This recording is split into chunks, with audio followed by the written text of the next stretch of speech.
LDFിൽ നിന്ന് ഭരണം പിടിച്ചെടുത്ത UDFിന് ബത്തേരി നഗരസഭയിൽ 536 വോട്ടിന്റെ ലീഡ്. 36 ഡിവിഷനുകളിലെ വോട്ട് നിലപ്രകാരം 12,393 വോട്ടാണ് UDFിന് ലഭിച്ചത്. LDFിന് 11,857 വോട്ടും NDAക്ക് 2,918 വോട്ടും ലഭിച്ചു.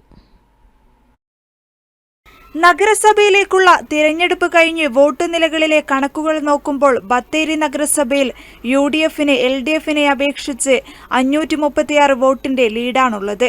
ബത്തേരിയിൽ 36 ഡിവിഷനുകളിൽ നിന്നായി UDFിന് ലഭിച്ചത് 12,393 വോട്ടാണ്.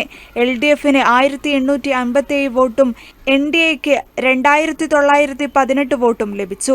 2020 LDF നഗരസഭയിൽ ഭരണം പിടിച്ചപ്പോൾ UDFിനേക്കാൾ 1,105 വോട്ടിന്റെ വ്യത്യാസമുണ്ടായിരുന്നു. 12,334 വോട്ടാണ് 2020 LDFിന് ലഭിച്ചത്. ഇത്തവണ UDF ഭരണത്തിലെത്തിയപ്പോൾ കഴിഞ്ഞ തവണ UDF നേടിയ വോട്ടിനേക്കാൾ 1,164 വോട്ടിന്റെ വർധനവുണ്ടായി. അതേസമയം NDA കഴിഞ്ഞ തവണ ലഭിച്ച 2,419 വോട്ടിനെ മറികടന്നു. വയനാട് ഡിവിഷൻ, ബത്തേരി.